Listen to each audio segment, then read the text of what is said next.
성경 말씀 로마서 6장 1절로 11절 말씀을 봉독하겠습니다.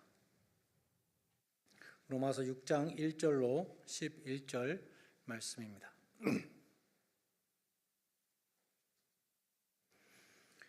그런즉 우리가 무슨 말을 하리요?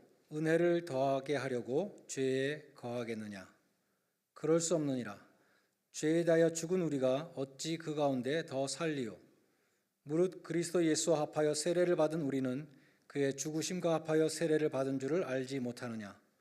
그러므로 우리가 그의 죽으심과 합하여 세례를 받음으로 그와 함께 장사되었나니 이는 아버지의 영광으로 말미암아 그리스도를 죽은 자 가운데서 살리심과 같이 우리로 또한 새 생명 가운데서 행하게 하려 함이라. 만일 우리가 그의 죽으심과 같은 모양으로 연합한 자가 되었으면 또한 그의 부활과 같은 모양으로 연합한 자도 되리라. 우리가 알거니와 우리의 옛사람이 예수와 함께 십자가에 못 박힌 것은 죄의 몸이 죽어 다시는 우리가 죄에게 종노릇하지 아니하려 함이니 이는 죽은 자가 죄에서 벗어나 의롭다 하심을 얻었음이라. 만일 우리가 그리스도와 함께 죽었으면 또한 그와 함께 살 줄을 믿노니 이는 그리스도께서 죽은 자 가운데서 살아나셨음에 다시 죽지 아니하시고 사망이 다시 그를 주장하지 못할 줄을 알미로라.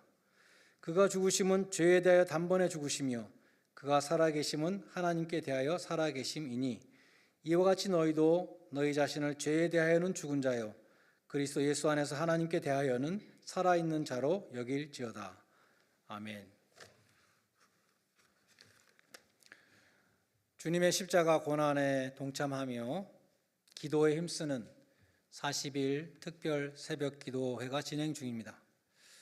다음 주일은 우리가 순환주일로 지키는데 오늘은 주님의 은혜로 죄사함을 받은 사람들은 죄에 대하여 죽은 자다라는 말씀을 상고하고자 합니다.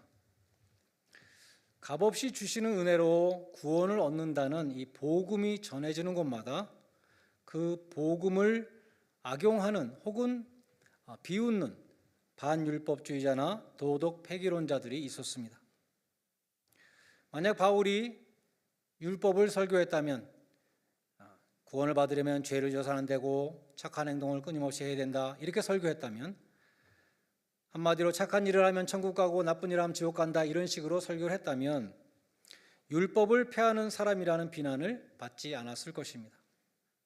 그러나 바울의 이신칭의 곧 예수 그리스도를 믿음으로 구원을 얻는다는 이 복음을 전파했기 때문에 행위가 아니라 믿음으로 구원받는다는 복음을 전파했기 때문에 바울은 죄를 지어도 된다고 가르치는 사람이다 이렇게 오해를 받게 됩니다.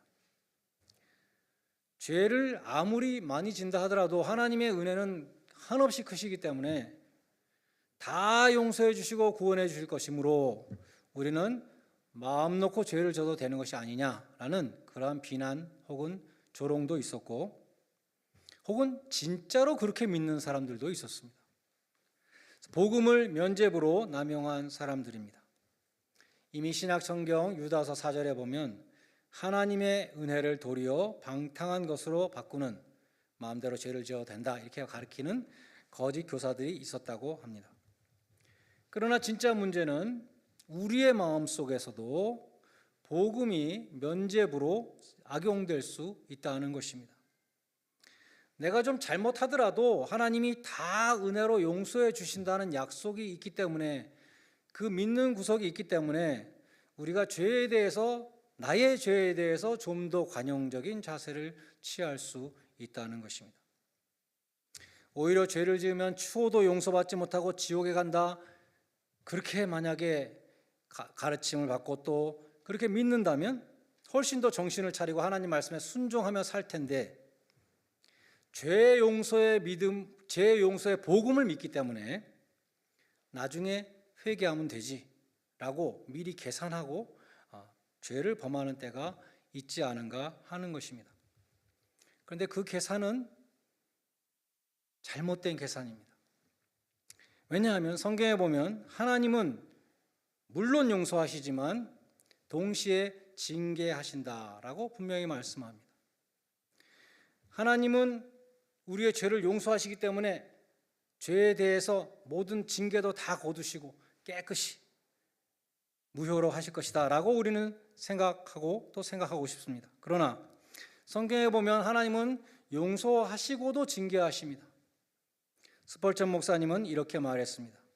하나님의 목적은 우리의 죄를 용서하시는 것에 그치는 것이 아니라 우리로부터 죄를 제거하는 것이다.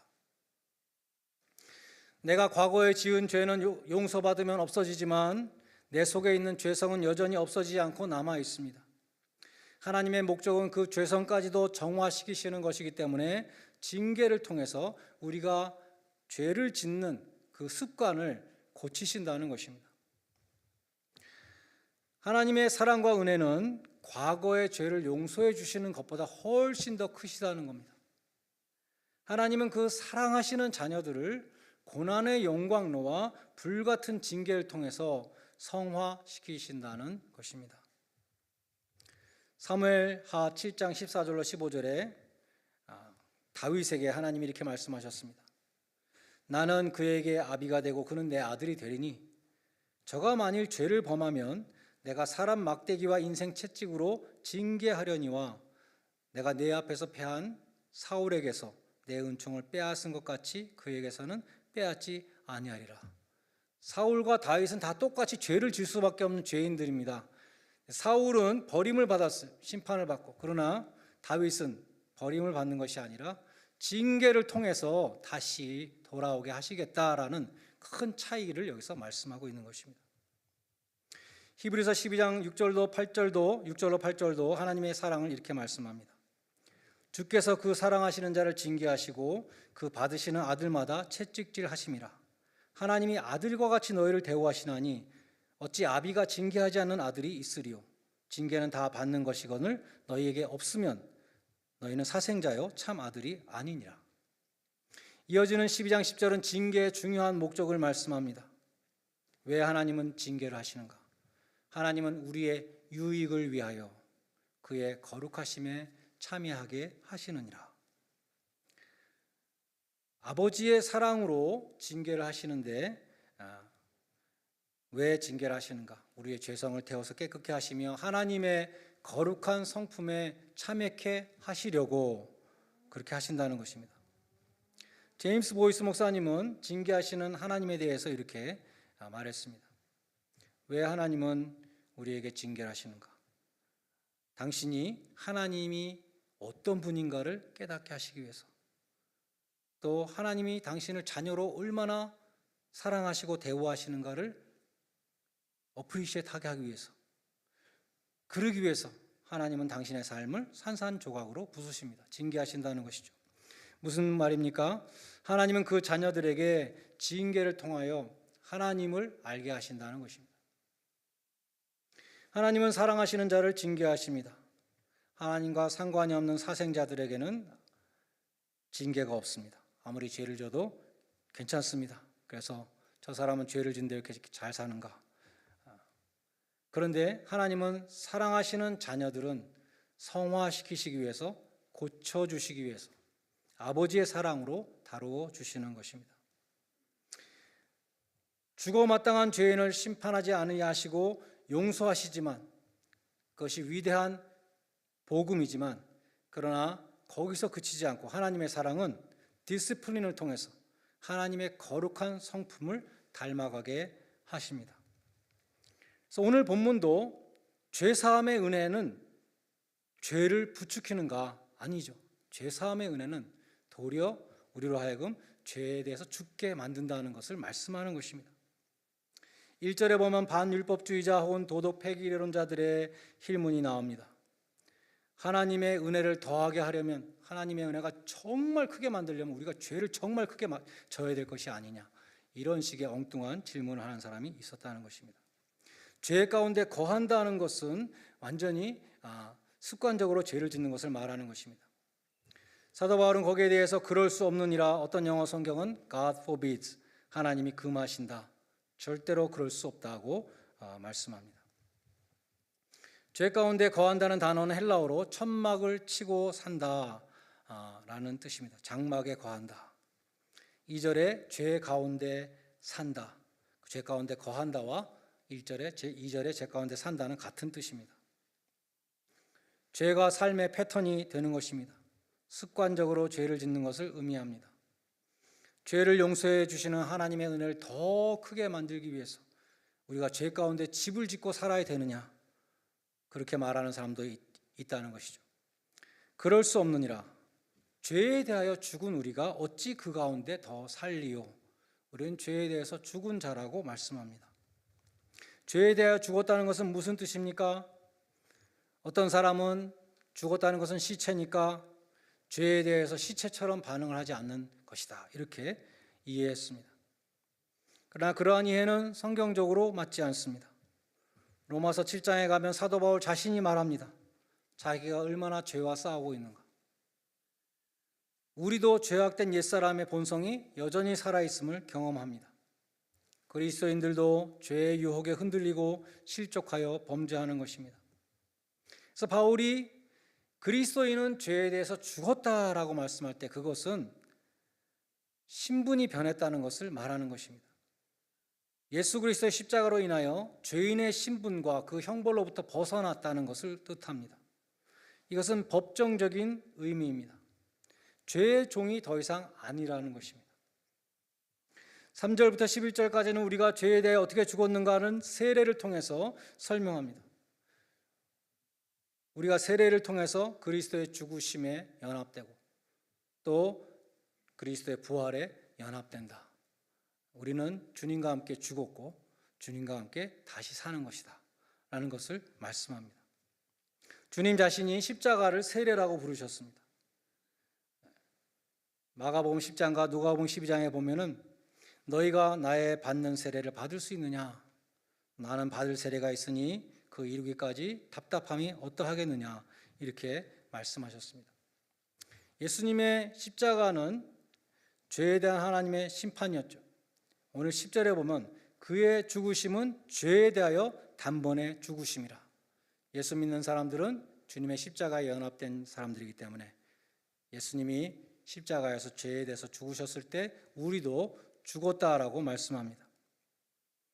주님이 죄에 대하여 죽었다는 것은 죄의 사슬을 끊고 죄와의 관계를 청산했다는 의미입니다. 십자가에서 주님은 하나님의 백성들을 대신하여 죄값을 치르셨습니다. 그 공로로 주님의 백성들은 죄와 사망의 권세로부터 해방되었습니다. 주님이 죄값을 다 치르셨기 때문에 죄의 삭신 사망이 더 이상 우리를 주장하지 못하고 또 주님이 죽은 자 가운데서 살아나셨기 때문에 우리도 부활하게 될 것입니다. 주님이 우리의 사망의 죄값인 이 사망의 값을 다 치르셨기 때문에 마지막 날에 우리도 육체적으로 부활할 것입니다. 우리는 죄에 대하여 죽은 자요 또 하나님 앞에 살아있는 자라, 예수님과 연합된 자다라는 것을 오늘 본문이 말씀합니다. 그러나 오늘 본문은 신자들의 영적인 부활을 말씀합니다. 육체적인 부활은 물론이지만 오늘 본문은 영적인 부활, 새 사람을 말하고 있습니다. 미래의 부활이 아닌 현재의 부활을 말씀합니다. 죄악된 옛사람이 죽고 새 생명 가운데 행하게 되는 그 영적인 부활을 말씀합니다. 우리는 예수님과 연합되었기 때문에 미래에 육체적으로 부활할 것이지만 현재 영적인 부활에도 동참하게 됩니다. 주님의 십자가가 나의 죄를 위한 십자가였다는 것을 믿고 고백하는 순간에 죄악된 옛사람은 죽고 의로운 새 사람으로 부활하는 것입니다. 그리고 주 안에 새 생활을 시작하는 것입니다. 예수님의 십자가의 죽음과 부활에 우리가 연합함으로 우리는 영적으로 죄에 대하여 죽고 하나님께 대하여 살아있는 자가 되는 것입니다. 물론 법정적으로 그렇다는 것이죠. 우리 실생활은 아직도 죄와 싸우고 있습니다. 고린도후서 5장 17절에 보면 그런즉 누구든지 그리스도 안에 있으면 새로운 피조물이라 이전 것은 지나갔으니 보라 새 것이 되었도다. 우리의 신분이 변했다고 말씀합니다. 거듭난 사람은 죄를 물리칠 힘을 얻는다는 것입니다. 그리고 하나님 앞에 살아있는 자가 됩니다. 우리가 죄 가운데 거하지 않기 위해서는 내가 죄에 대해서 죽었다는 이 신분을 늘 명심해야 합니다. 11절에 보면 너희 자신을 죄에 대하여는 죽은 자요 그리스도 예수 안에서 하나님에 대하여는 살아있는 자로 여길지어다 라고 말씀합니다. 우리가 그리스도와 함께 죄에 대하여 죽고 하나님께 대하여 부활하였다는 것은 우리가 예수를 믿는 순간에 일어나는 일입니다. 그렇게 여기라는 것은 그 사실을 인정하고 기억하고 명심하라는 것입니다. 신분에 합당한 삶을 살도록 노력하라는 것입니다. 어거스틴은 인간과 죄의 관계를 네 가지로 분류했습니다. 타락 이전의 아담, 그 다음에 타락 이후의 아담, 그 다음에 거듭난 성도, 그리고 하늘나라에 간 성도, 네 가지와 죄와의 관계를 분류했습니다. 먼저 타락하기 전에 아담은 죄가 없는 사람이었습니다. 그러나 죄를 지을 가능성이 있는 사람이었습니다. 하나님이 선택을 주셨잖아요. 그래서 그는 죄를 지을 수도 있는 사람이었습니다. 이에 반해서 타락 이후의 아담, 타락한 인간은 죄를 안 지을 수 없는 사람입니다. 죄 가운데 거하는 사람, 죄를 사랑하는 사람, 죄의 종로로 타는 사람입니다. 세 번째로 거듭난 신자는 죄를 안 지을 수도 있는 사람입니다. 죄에 대하여 저항하고 싸우는 사람이고 성화를 위하여 분투 노력하는 사람이고 죄의 권세를 이길 수도 있는 사람입니다. 그리고 네 번째로 천국에 올라간 영화로운 성도는 죄를 지을 수 없는 사람이다. 죄를 짓고 싶어도 못 짓는 사람이다. 어거스틴이 이렇게 분류를 했습니다. 그래서 우리는 거듭난 성도는 죄에 대하여 내가 죽은 자라는 이 신분을 늘 기억하고 죄와 늘 싸워야 한다는 것입니다. 옛사람과 새사람을 우리는 사사기 9장에 나오는 요담의 비유를 통해서 우리는 생각해 볼 수 있습니다. 아비멜렉이 기드온의 아들 70명을 한 자리에서 다 죽였죠. 그리고 자기가 왕이 됐습니다. 근데 그때 유일한 생존자였던 요담이 멀리 산에 서가지고 아비멜렉에게 나무의 비유를 외쳤습니다. 나무들이 왕을 찾기 위해서 감람나무를 찾아갔습니다. 우리의 왕이 되어 주십시오. 근데 감람나무가 거절합니다. 무화과나무를 찾아가서 우리의 왕이 되어달라고 요청했는데 무화과나무도 거절합니다. 포도나무를 찾아가서 우리의 왕이 되어달라고 부탁했지만 또 거절합니다. 이 세 나무는 감람나무, 올리브유죠. 올리브유를 내는 무화과나무, 무화과 열매를 맺습니다. 포도나무도 마찬가지로. 이 나무들은 다 한결같이 하나님을 영화롭게 하고 사람을 기쁘게 하는 기름과 실과를 생산하는 일을 제쳐놓고 내가 어떻게 왕 노릇을 하겠는가? 그렇게 대답을 했다는 것입니다. 그래서 할 수 없이 마지막으로 가시나무를 찾아가서 부탁을 했더니 가시나무는 흔쾌히 허락을 했다는 것입니다. 가시나무는 하나님과 사람을 위해서 하는 일이 아무것도 없습니다. 찌르는 가시만 있을 뿐입니다. 가시로 대표되는 이 삶은 파괴하는 삶입니다. 감람나무와 무화과나무와 포도나무로 대표되는 삶은 섬기는 삶이요 생산적인 삶입니다. 여러분은 어떠한 삶을 살고 있습니까?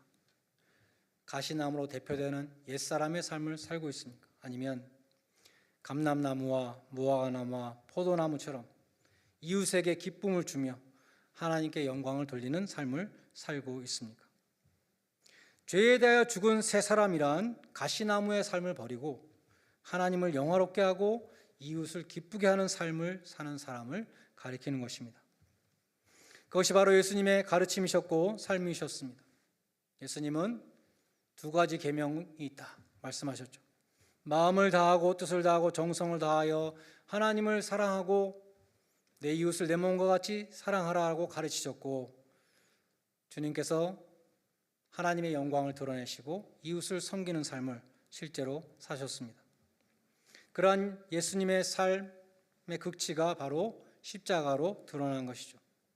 십자가에서 예수님은 하나님의 뜻에 순종하셨고 우리를 위하여 속죄의 피를 흘리시고 목숨을 내어 주셨습니다. 땅에 떨어진 한 알의 밀알이 되셔서 지금도 계속해서 구원의 열매를 거두고 계십니다. 우리가 그러한 예수님을 믿는 자라고 하면서, 다시 말해서 성도라는 이름을 가지고 혹은 교인이라는 명함을 가지고 그 신분에 어울리지 않는 부끄러운 죄 가운데 거할 때에 하나님의 영광을 가리고 다른 사람들을 실족하게 합니다. 성도가 거짓말과 분냄과 싸움과 같은 구습을 버리지 못할 때 마귀가 틈타고 성령이 근심하십니다. 반면에 성도의 부르심에 합당한 덕목은 겸손과 온유와 오래 참음과 사랑 가운데 서로 용납함이라 에베소서 4장 1절로 3절은 말씀합니다. 초대교회 성도들은 하나님을 찬미했고 사람들로부터 칭송을 받았습니다. 교회가 그래야 되죠. 하나님을 찬미하고 사람들로부터 칭송을 받아야 주님께서 구원받는 자의 숫자를 날마다 더하게 하시니라. 사람들이 교회 왜 안 나갑니까? 하나님 때문에 안 나갑니다 하는 사람 별로 없잖아요. 사람들 때문에 안 나갑니다, 이런 대답을 많이 듣습니다. 우리가 죄악을 떠난 경건한 삶을 살 때에 그 자체가 세상의 빛이 됩니다. 죄에 대하여 죽고 하나님께 대하여 살아있는 삶을 통해서 살아있는 전도로 하나님께 영광을 돌리는 성도들이 다 되시기를 주님의 이름으로 간절히 축원드립니다. 기도하시겠습니다. 이 시간 통성으로 한번 기도하겠습니다. 그리스도 예수의 사람들은 그 정욕과 탐심을 십자가에 못 박았다고 했습니다. 여러분은 죄에 대하여 죽은 자로 여기고 계십니까? 또 살고 계십니까? 이 시간 기도하기를 원합니다. 주님의 죽으심과 합하여 세례를 받은 자로서 더 이상 죄의 종로로 타지 않고 살게 해 주시옵소서. 나의 죄를 지시고 십자가에 못 박히신 그 주님을 기억하며 죄에 대하여는 죽은 자요 하나님께 대하여는 살아있는 자로 살게 하여 주시옵소서. 시간 통성으로 한번 같이 기도하시겠습니다. 하나님 아버지, 주님의 놀라우신 은혜 가운데 우리가 아버지 주님의 부르심을 받고 천국의 백성 삼아주신 것을 감사드립니다. 우리가 예수님을 믿을 때 예수님께 연합한 자가 되어서 우리가 아버지 예수님과 함께 우리의 죄와 정욕을 십자가에 못 박고 예수님의 부활과 함께 우리가 새로운 사람으로 새 사람으로 살아가게 된 것을 우리가 이 시간도 기억했습니다. 하나님 아버지, 우리가 우리의 신분, 우리의 변화된 우리의 신분을 늘 기억할 수 있도록 도와주시고 죄에 대하여 죽은 자로 하나님께 대하여 살아있는 자로 살아갈 수 있는 우리 한 사람 한 사람을 대할 수 있도록 도와주시기를 간절히 소원합니다. 의의 병기로 살아갈 수 있도록 도와주시고 순종의 종으로 살아갈 수 있도록 도와주시며 신분에 합당한 삶을 통해서 하나님을 기쁘시게 하는 자가 되게 해주시기를 간절히 소원합니다. 아버지, 주 예수님의 죽으심과 함께 세례를 받은 우리가 더 이상 죄의 종로로 타지 않도록 도와주시고 더 이상 죄 가운데 거하며 죄 가운데 살아가는 그러한 삶을 청산하며 우리가 아버지 신분에 합당한 하나님의 자녀로 살아갈 수 있도록 도와주시고 하나님께서 우리에게 우리의 죄에 짓는 그 모든 버릇을 고치기 위해서 징계하시는 그 징계를 우리가 늘 기억할 수 있도록 도와주시기를 간절히 소원드립니다. 아멘. 하나님의 크고 놀라우신 은혜 가운데 또한 주님이 그 험한 십자가를 지심으로 우리를 왕같은 제사장으로 불러주심을 감사드립니다. 우리가 이러한 신분을 망각하고 주님이 입혀주신 그 의의 옷을 잊어버리고 죄 가운데 거하며 육심의 욕심을 쫓으며 마귀의 유혹에 굴복하며 살아온 것을 이 시간도 돌아봅니다. 우리가 죄에 대하여 죽은 자로 하나님께 대하여는 살아있는 자로 의의 병기로 순종의 종으로 신분에 합당한 삶을 통해서 하나님을 기쁘시게 하는 자들이 다 되게 하여 주시옵소서. 예수님의 이름으로 기도드리옵나이다. 아멘. 찬송가 407장 부르시면서 헌금하는 순서를 갖겠습니다.